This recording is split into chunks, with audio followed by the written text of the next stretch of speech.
Kovai Stanes மேல்நிலைப்பள்ளி ICSE மற்றும் ஐஎஸ்இ ஆண்டு விழா விமர்சையாக நடைபெற்றது. இதில் சிறந்த மதிப்பெண்கள் எடுத்த மாணவ மாணவியர்களுக்கு விருதுகள் வழங்கப்பட்டன.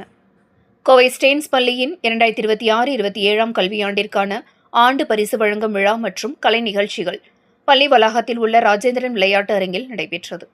நிகழ்ச்சிக்கு சிறப்பு விருந்தினராக சாந்தி ஆசிரமம் தலைவரும் சர்வதேச குழந்தைகள் மற்றும் பொது சுகாதார மையத்தின் நிறுவனருமான டாக்டர் கெசவினோ ஆரம் கலந்து கொண்டு சிறப்புரையாற்றி கல்வி மற்றும் விளையாட்டுத் துறைகளில் சாதனை படைத்த மாணவ மாணவிகளுக்கு பரிசுகள் வழங்கி பாராட்டினார்.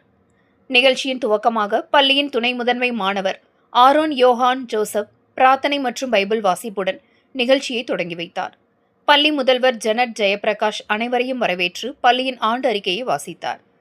விழாவில் சாந்தி ஆசிரமம் தலைவர் டாக்டர் கெசவினோ ஆரம் மாணவர்கள் மத்தியில் கூறியதாவது: மாணவர்கள் கல்வியுடன் சமூக அக்கறையையும் நற்பண்புகளையும் வளர்த்துக் கொள்ள வேண்டும் என்று அறிவுறுத்தினார்.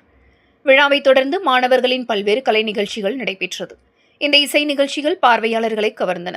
விழாவில் பள்ளியின் நிர்வாக பொறுப்பாளர் பிலிப் ஜே பவுலர், கௌரவ பொருளாளர் டாக்டர் ஜேம்ஸ் ஞானதாஸ், நிர்வாக குழு உறுப்பினர் டாக்டர் சுசீதா ராமச்சந்திரன், தலைமை நிர்வாக அதிகாரி VM ஜான், ஆங்கிலோ இந்தியன் பிரிவு முதல்வர் BA John Stephen, Stanes CBSE முதல்வர் ஜலின் ஜெத்ரோ மற்றும் ஸ்டேன்ஸ் இன்டர்நேஷனல் முதல்வர் ஜார்ஜினா சிம்மன்ஸ் உள்பட பள்ளி ஆசிரியர்கள், மாணவர்கள் மற்றும் பெற்றோர்கள் திரளாக கலந்து கொண்டனர்.